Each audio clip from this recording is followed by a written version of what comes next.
السلام عليكم. كل سنة وانتم طيبين ويا رب تكونوا السلام عليكم. كل سنة وانتم طيبين ويا رب تكونوا بألف خير. يلا اتجمعوا قد ما تقدروا، احنا خلاص ناقص لنا ايام على عيد، وعايزه احكي لكم موقف مهم جدا جدا جدا حصل لي وانا بشتري هدوم للعيد. لو سمحتوا اتجمعوا عشان في كلام مهم قوي وعايزه اقوله لكم، والموقف ده يمكن تستفيدوا منه جدا وانتوا بتشتروا، لان وانا بشتري يعني حصل لي موقف ممكن يبدو في الاول انه سخيف، لكن سبحان الله لما ربنا يرضيك ويطبطب عليك ما بيبقاش في احسن من كده. بجد ما تستناش طبطبة بشر ولا دعم بشر ولا خير من بشر قد ما تستنى ده من رب العباد. يلا بسرعة اتجمعوا اتجمعوا اتجمعوا اتجمعوا. كل سنة وانتم طيبين. طبعا ناس مستغربة هدوم عيد ايه؟ بشتري هدوم عيد ودي فرحة مش هتخلص. ببقى مستمتعة جدا لما بنزل اشتري هدوم العيد. طبعا باخد بنتي وبشتري لها، مش مهم اشتري هدوم كتير، بس حاجة واحدة بتحسسني ان انا رجعت عندي لسه يعني 7 8 سنين، وبفضل مكملة في ده ومش عايزة الاحساس ده يخلص من جوايا. وانا عارفة ان كلكم بتبقوا نفسكم في الفرحة دي، عشان كده اشتروا اي حاجة لو بسيطة. اشتري لو طرحة، اشتري لو تريننج تقعدي بيه يوم الوقفة، اشتري لو جلابية. انت ادي لمراتك تفرح، ما تقولهاش الدنيا والضغوط والمسؤوليات واحنا لسه خارجين من رمضان. فرحها لو بحاجة تقعد بيها في البيت، عشان دي فرحة بتبقى حلوة قوي، والله بتبقى حلوة. ويا رب ما يقطع لنا عادة حتى لو بحاجة بسيطة، ونفرح عيالنا ونفرح معاهم، واحساس ان انت لابس حاجة جديدة وريحتها جديدة، دي حاجة بتفرح قوي. طيب خلينا نحكي الموقف واقول لكم بقى ايه اللي حصل. انا كنت نازلة اشتري هدوم عادي، هدوم للعيد، المهم اللي بيعجبني بجيبه. فانا من ساعة ما كنت في العمرة جبت خمار فرنسي. لو انتوا تفتكروا صورة الخمار الفرنسي يعني لو عرفت احطها لكم، كانت وانا ولا في العمرة كان عاجبني قوي، وخد تعليقات كتير قوي من الناس وكلهم قالوا لي انت ما شاء الله جميله وشبه الاتراك وشبه الفرنسويين، وكلام كان حلو كده وفتح نفسي يعني. فانا قلت ايه، طب حلو، طب ما نشتري لي خمار فرنسي تاني. انا في العمره كنت جايبه واحد بس، طبعا انا كنت جايباه للعمره وكنت قايله ايه ده يعني هينفع في العمره وخلاص. بس لما عجبني شكلي فيه ولقيت ما شاء الله ردود افعال حلوه كتير، فقلت طب حلو ما اشتري لي واحد تاني اهو برضو في العيد ينفع. اولا مستور وفضفاض وحلو، ويبقى تغيير حتى لو لبست اي حاجه كده بسيطه تحتيه البسه من فوق. المهم ان انا نزلت عشان اجيبه من ضمن هدومي العيد. دخلت المحل فكان في واحد لونه بيبي بلو، لونه بيبي بلو لون السما كده، كان عاجبني قوي قوي. انا بعشق اللون ده اصلا، اللون الهادي البيبي بلو ده. فقلت ايوه انا عايزه اجيب الخمار ده، وفرحانه قوي بيه قوي قوي. ورحت قسته وحطيته. كان معايا حد يعني حد هو عارف يعني، بنت من بنات اصحابي كانت معانا. المهم ايه، صاحبتي معايا وانا وقست الخمار، قالت لي ده حلو قوي، ده جميل، ده قمر، ده اتجنن. قلت لها احلى من البيج بتاع العمره؟ قالت لي اه ده احلى منه عليكي، ده مخليكي كيوت قوي، ده مخليكي قمر قوي. وقعدت صراحه تديني طاقه، قلت خلاص انا هشتريه. فبضرب عيني كده لقيت لون تاني الكشمير، فقلت لها طب اصبري كده هسيبه واقيس الكشمير.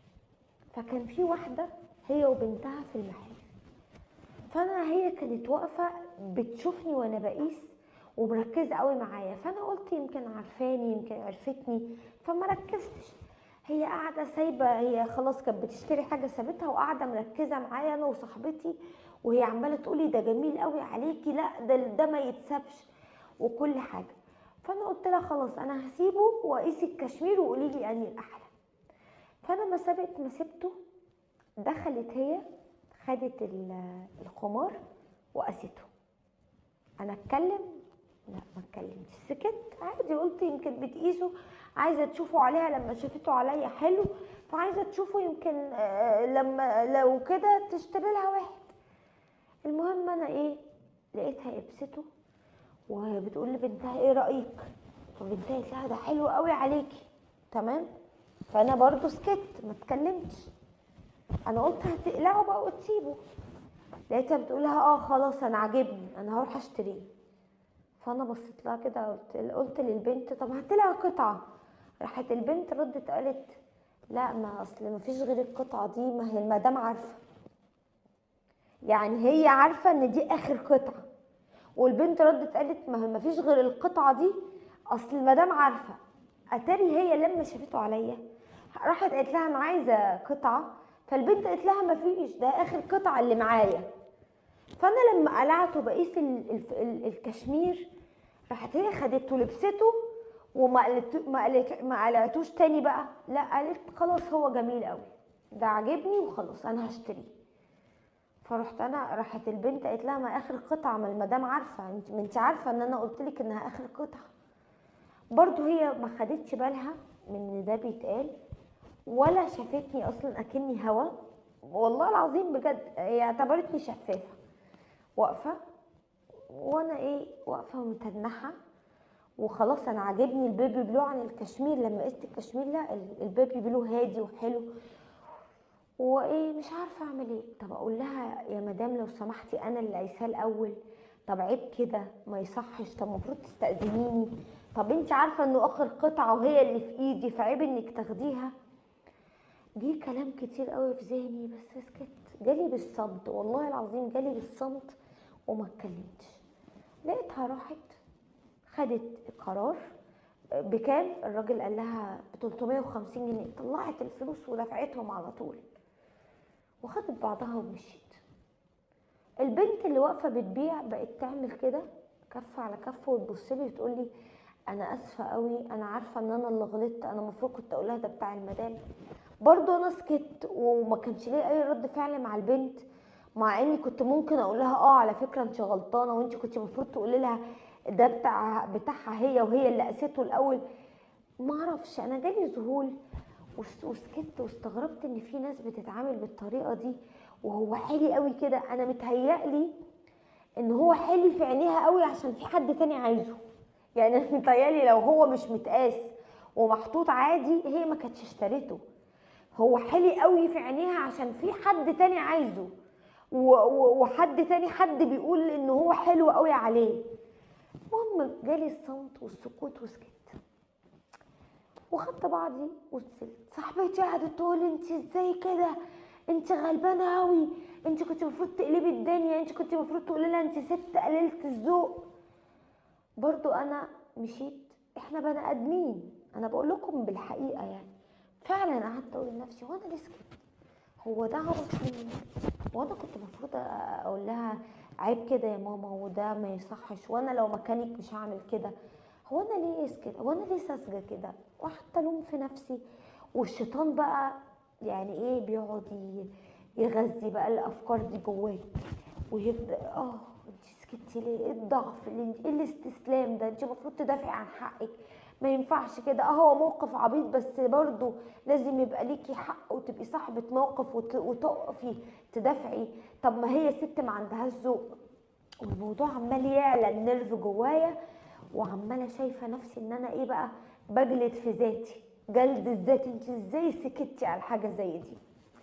المهم نزلت وسكت كده واتقفلت من اليوم وقلت لها طب يلا نروح. قالت لي لا نروح ايه بقى، خلاص تعالي بقى نتمشى ونجيب بقيه حاجاتنا. ابتدينا نمشي نجيب بقيه حاجاتنا وانا اتقفلت من فكره الخمار الفرنسي وقلت خلاص انا مش هجيبه وانا ماليش نصيب فيه.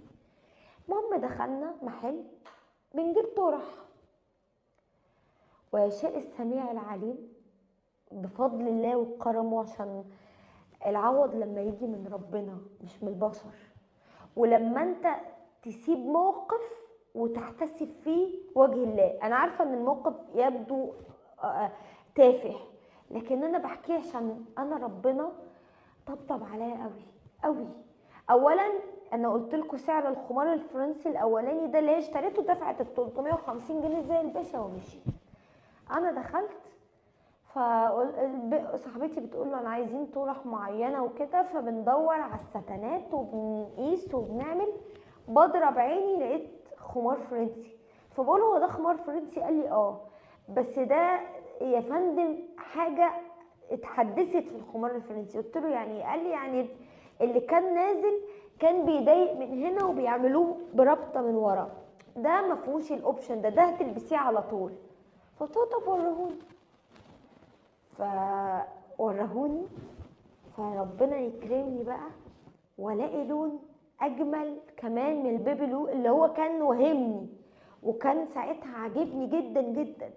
لقيت اللون كده اللي انا كنت نفسي فيه جدا جدا، وهو لون يعني شبيه أو يعني قريب شويه من الاوف وايت.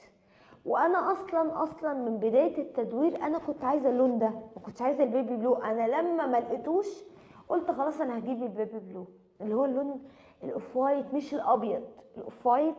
وكنت حاساه ملائكي قوي اكتر، بس لما ما لقيتوش والبنت حتى قالت لي هو ما بيبقاش موجود كتير لانه بيتخطف وعلى طول البنات بتاخده. فاول ما لقيته قلت له طب انا عايزاه. طب بكام؟ من هنا لهنا خدته ب 250 جنيه.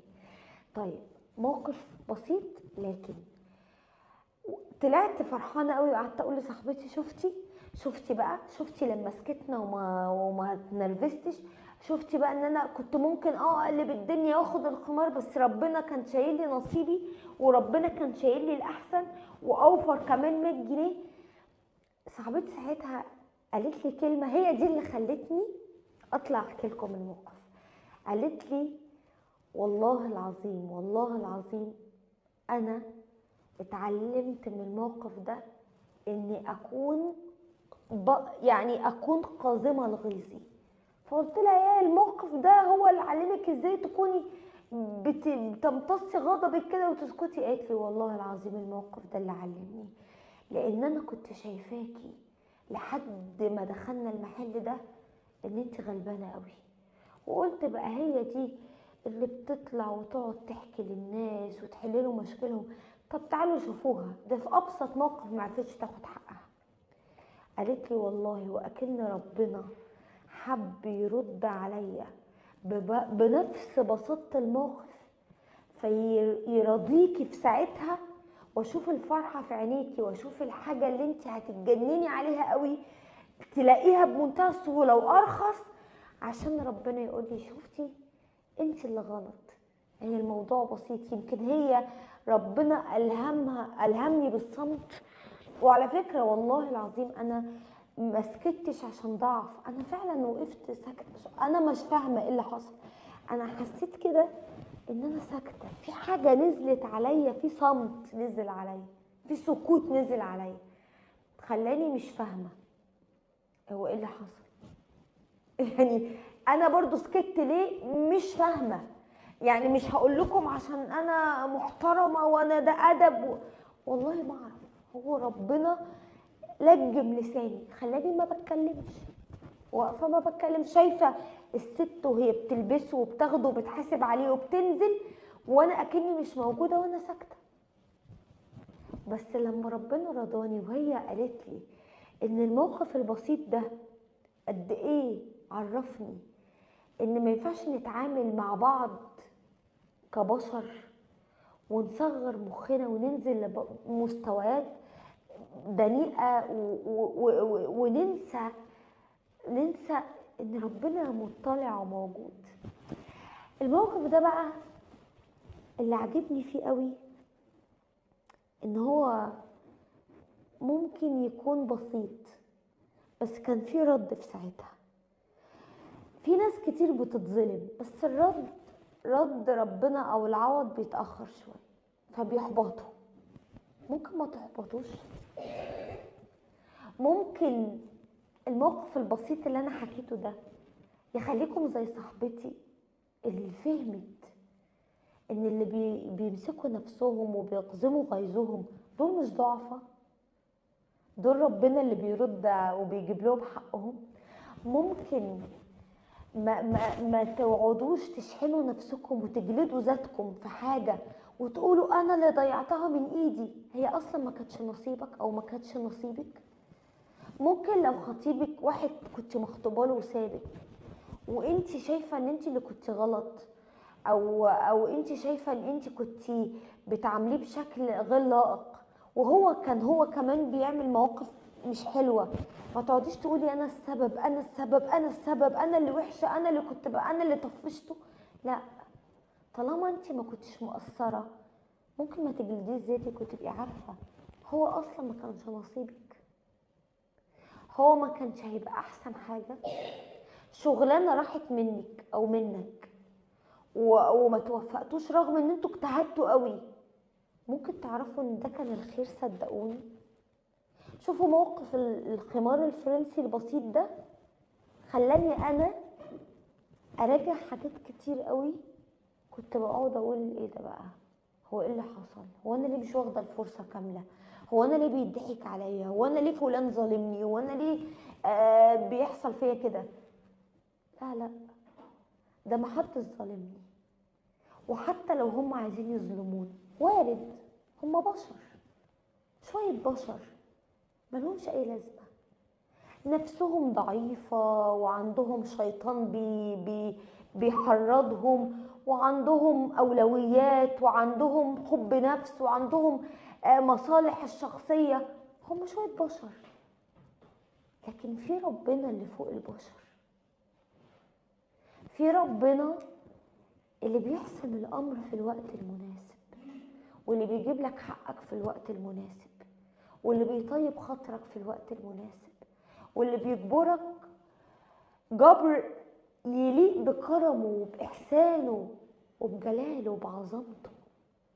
شفتوا موقف الخمار البسيط ده هو ده اللي خلاني اراجع حساباتي، وصاحبتي الغلبانه البسيطه هي كمان قالت لي تصوري ان الموقف البسيط ده خلاني لما يحصل موقف ابقى عايزه فيه ارد او اغلط اهدى واقول له يا رب انا احتسبت عندك وانت اللي هتجيب لي حقي. عشان كده الخمار ده اللي ان شاء الله هلبسه في العيد من اجمل ومن احلى الحاجات اللي حصلت، وحاسه ان في بركه غريبه لان ربنا بيه علمني وعلم صاحبتي، ويا رب اكون سبب في اي حد بيسمعني انه يتعلم لو حاجه بسيطه قد كده بسبب الخمار الفرنسي البسيط ابو 250 جنيه. حبيت بس اشارككم، حبيت اقول لكم، حبيت اعلمكم حاجه، يا رب اكون انا ولا حاجه بس يا رب نكون بنتعلم من بعض. حاجه حصلت لي وحبيت اشاركها معاكم، وكل سنه وانتم طيبين، واوعوا ما تشتروش حاجه للعيد حتى لو بسيطه، فرحوا نفسكم، فرحوا نفسكم، الفرحه حلوه، دخلوا الفرحه على قلوبكم. اي ست بتسمعني يلا بسرعه انزلي جيبي لك طرحه، جيبي لك جلابيه، جيبي لك ترنج، جيبي لك اشرب، جيبي اي حاجه البسيها اول يوم العيد وافرحي. والرجاله كمان ما تنسوش نفسكم، ما تقولش اصل ولادي اهم ومراتي، فرح نفسك والله لو بترنج جديد، فرح نفسك وفرح مراتك وفرح عيالك، وربنا يرزقنا جميعا يا رب ويفرح قلوبنا جميعا ويجعله عيد مبارك علينا ويجعله عيد مبارك على الأمة الإسلامية، وينصر إخواننا في فلسطين يا رب العالمين، ويزيح هذا الكابوس وهذه الغمة يا رب يا رب يا رب. أنا بحبكم جدا وانتوا عارفين كده، وكل سنة وانتوا طيبين ورمضان كريم.